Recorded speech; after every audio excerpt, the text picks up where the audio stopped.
오늘 아침에 일어나서 운동을 했습니다. 아침에 일어나서 운동을 하고 강의를 보고 강의 30분 보고 30분 핸드폰을 하는 그런 삶을 살고 있는데 저는 약간 막 그 시간을 막 3, 4시간씩 두고 막 효율적으로 공부하는 능력이 좀 떨어지는 것 같아요. 그냥 일단 강의 듣고 좀 놀다가 강의 듣고 좀 놀다가 약간 이렇게 하는 것 같아서 그냥 절대적으로 책상 앞에 붙어있는 시간을 많이 해놓으면 공부를 많이 하는 것 같은 그런 느낌이 들더라고요. 어쨌든 막 너무 치열하게 살지는 않는 것 같고 힘들면 쉬고 그러는 것 같습니다. 일단 드디어 진짜 길고 길었던 오늘로 마지막으로 지금 이번을 마지막으로 파트 3가 끝났어요. 개인적으로는 파트 5까지는 적어도 보고 개강을 했으면 좋겠더라고요. 왜냐면 여기 뒤에가 게임 이론이 나오는데 이번에 게임 이론을 열심히 공부해서 나중에 자소서 할 때 쓸 거리로 쓸 예정이거든요. 그래서 거기서 과제를 내준다고 하니까 최대한 열심히 그 과제를 하는 것이 저한테 도움이 될 것 같고 그렇게 되면 따로 대외 활동하지 않아도 괜찮을 것 같아요. 그리고 모르겠어요. 약간 요즘에 개인적인 저의 고민은 제가 막 친구 관계를 잘 못한다는 거고 저 스스로도 제가 이기적이라는 거를 알고 있기 때문에 최대한 그런 부분에서 그걸 보여주고 싶지 않는데 좀 되게 어려운 이야기인 것 같다는 생각이 드네요. 너무 인간관계는 어려운 것 같습니다. 일단 오늘 배웠던 거는 기대 효용 이론이에요. 이걸 배우면서 느꼈던 거는 나중에 이 문제를 심화시켜서 논문을 쓰기가 굉장히 좋을 것 같다는 생각을 했습니다. 이 앞에서는 계속 확실한 상황에서의 의사결정에 대한 이야기를 배우면서 무차별 곡선, 현시선호 이론, 효용함수 이런 얘기들을 쭉 했습니다. 근데 여기서는 불확실한 상황에서 의사결정이 어떻게 이루어지는지에 대한 이론을 다루는 것이 바로 기대 효용 이론인데요. 예를 들어서 철수가 집을 400만 원짜리 가지고 있다고 가정을 했을 때 화재가 났을 때 땅값밖에 안 남아서 100만 원이 남고 화재가 나지 않았을 때는 400만 원이 계속 재산으로 남아있다고 가정을 할 때 일반적으로 우리가 계산을 하는 기세 소득은 250만 원으로 계산을 할 수 있지만 효용함수에 대입을 해서 볼 때에는 달라진다는 이야기를 알 수 있었어요. 그래서 이러한 불확실성의 상황에서는 기대 효용을 통해서 의사결정을 한다라고 나와 있고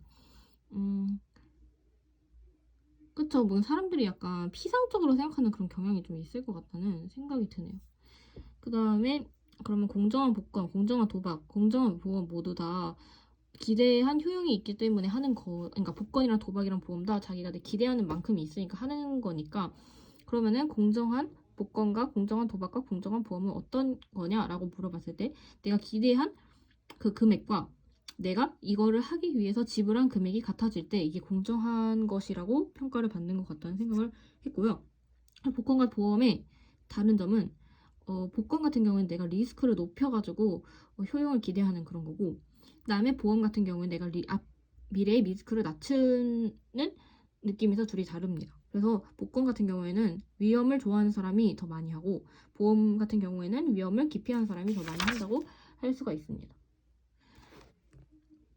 위험한 대한 태도에 대해서 한번 얘기를 또 해보겠습니다.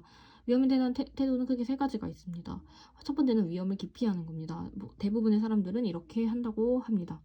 위험을 기피하는 사람의 경우에는 불리한 보험도 가입할 용의가 있다는 것을 알 수 있습니다. 왜냐하면 내가 공정으로 내가 이제 합리적으로 지불해야 될 금액이 이만큼인데 이제 리스크 포인트를 감안해서 이것까지 모두 다 최대 보험료로 지불을 할 용의가 있다라는 의미이기 때문입니다. 반면에 위험 애호자 같은 경우에는 공정으로 내가 내는 보험료보다 최대 보험료가 더 작기 때문에 불리한 보험은 절대 가입하지 않을 것이라는 의미가 있고 그리고 더 나아가서 공정한 보험도 가입하지 않을 확률이 높습니다. 여기서는 리스크 프리미엄이 마이너스가 됩니다. 제가 이제 이 내용을 배우면서 저번에 약간 그런 거에 대한 주제로 논문이 아니라 보고서를 쓴 적이 있는데 사람들의 어떤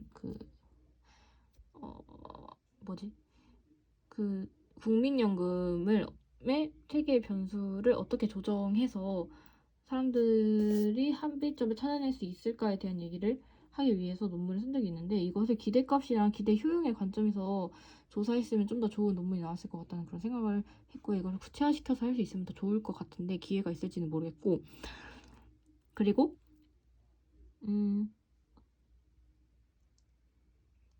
자세히 이거에 대해서 살펴볼게요. 맹구라는 사람이 있고, 맹구는 일반적인 사람이므로 위험 피의자입니다. 그리고 효용함수는 이렇게 생겼어요. 화재가 났을 때 화재가 나면은 400만 원밖에 안 남고, 화재가 나지 않으면 1,600만 원입니다. 그러면은 이거의 피해 금액이 1,200원이라고 할 수가 있겠죠. 그러면은 기대 보험료는 어떻게 산출되냐면은, 내가 위험한 퍼센테이지 2분의 1 곱하기 보험금 피해액을 곱해서 공정한 보험료를 산출할 수 있게 됩니다. 어쨌든 이러한 상황에서 내가 가지게 될 것이라고 미래에 예측하는 재산값은 1,000원이 되겠죠. 기대값으로는. 그리고 이때 느끼는 기대의 효용은 30입니다.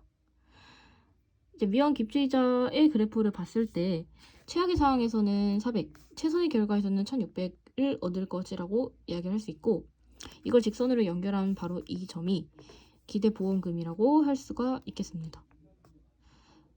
이것이 확실하지 않은 상황일 때, 즉 내가 보험을 가입하기 전에는 이게 확실하지 않은 금액이 되므로, 여기 보이시는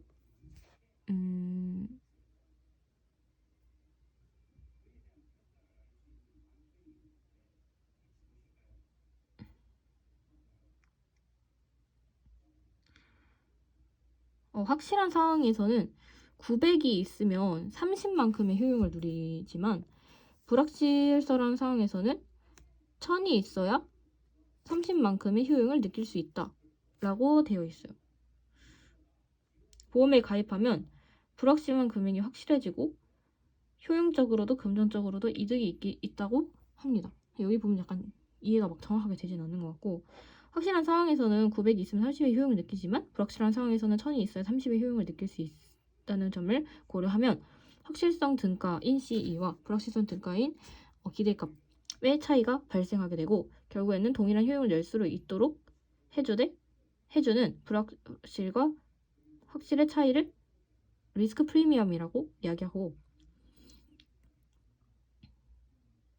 이게 왜 그런 거냐면은, 맹구가 지불해야 할 보험료가 600만 원인데 불이 나도 불이 나지 않아도 보험료가 1,000만 원이 되기 때문에 보험을 가입하는 순간 이 금액이 확실해진다라고 볼 수가 있겠습니다.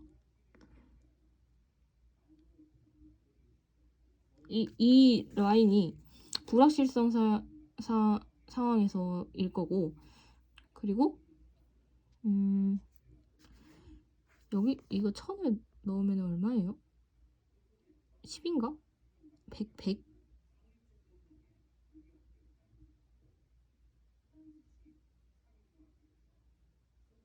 33점 어쩌고저쩌고 이렇게 나오나?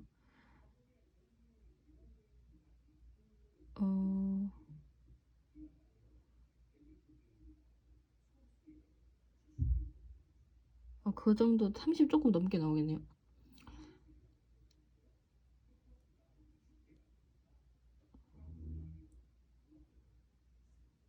뭔가 불확실할 때는 더 큰 결과값이 있어야, 그러니까 확실하지 않을 때, 사실 이 얘기는 확실하지 않을 때는 더 불안함을 많이 느껴서 효용이 감소한다는 말을 좀 더 할 수 있을 것 같아요. 같은 관점에서 봤을 때. 내가 불확실한 상황에서는 불안하니까 같은 돈을 가지고 있어도 확실한 상황보다 효용이 감소하는, 맞나요?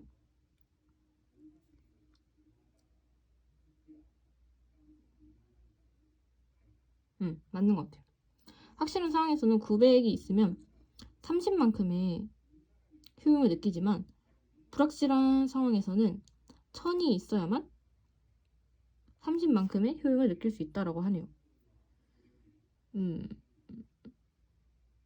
그러면 이 그래프는 확실한 상황에서의 효용함수를 의미하네요.